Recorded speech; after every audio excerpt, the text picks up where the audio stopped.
মেহেদী হাসান মিরাজ যদি টেস্ট ক্রিকেটটাতেই সবচেয়ে বেশি মনোযোগ দেন, টেস্ট ক্রিকেটকেই তার ধ্যান জ্ঞান বানিয়ে তোলেন, হতেও পারে সাকিব আল হাসানের পর বাংলাদেশের ক্রিকেট হিস্ট্রিতে বেস্ট টেস্ট অলরাউন্ডার হিসাবে মিরাজের নাম লম্বা সময় ধরে টিকে থাকবে।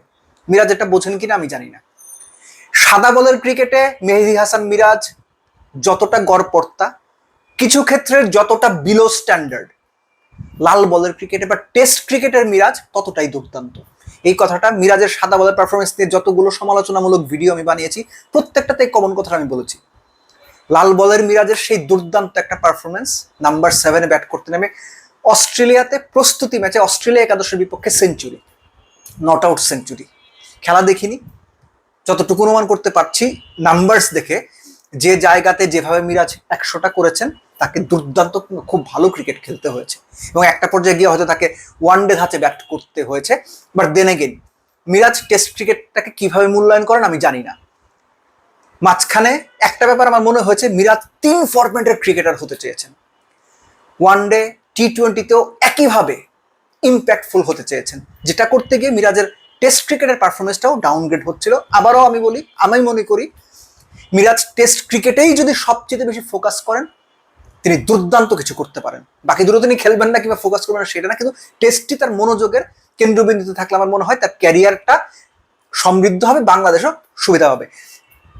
অস্ট্রেলিয়ার যে দলটার বিপক্ষে বাংলাদেশ খেলছে প্রস্তুতি ম্যাচ, সেই দলের এক স্পিনার রক্ষোচেলি অফ স্পিনার 6 উইকেট পেয়েছেন। নাম্বারটা দেখে একটু স্তম্ভিত বলবো না, একটু ধাক্কা খেলাম। আবার এটা খুব স্বাভাবিকভাবে নিয়ে নিলাম যে বাংলাদেশের ব্যাটসম্যানরা তো খুব আনকোরা অচেনা বোলারকে উইকেট দেয়। বাট আরিফুল ইসলাম রনি ভাইয়ের একটা লেখা আমি পড়লাম, সেখানে তিনি স্পষ্ট করেই মেনশন করেছেন যে গত 4-5 সিজন ধরে অস্ট্রেলিয়ার ঘরোয়া ক্রিকেটে রক্ষোচেলি দারুণ বল করছেন। So that is fine enough, fair enough তার 6 উইকেট পাওয়ার পেছনে। কিন্তু এখানে খুব টেকনিক্যাল একটা ব্যাপার আছে, সেটা হচ্ছে 6 উইকেট যে পেয়েছেন, বাংলাদেশের ব্যাটারদের যে জুজুটা বিভিন্ন সময়ে ঘাড়ে, কাঁধে, চোখে, নাকে, মুখে, পায়ে, প্যাডে ভর করে, that is off spinner left handed batsman Sadman, Mominul, Soumya, 6 জনের এই 3 জন বাহাতিকে ওই রকম ওই যে অফ স্পিনার আউট করেছেন।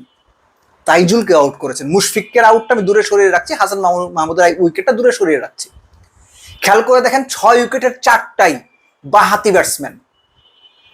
টপ অর্ডারের যে 3 জনের প্রথম 2 জনের উইকেট নিয়েছেন, 2 জনই বাহাতি ব্যাটসম্যান।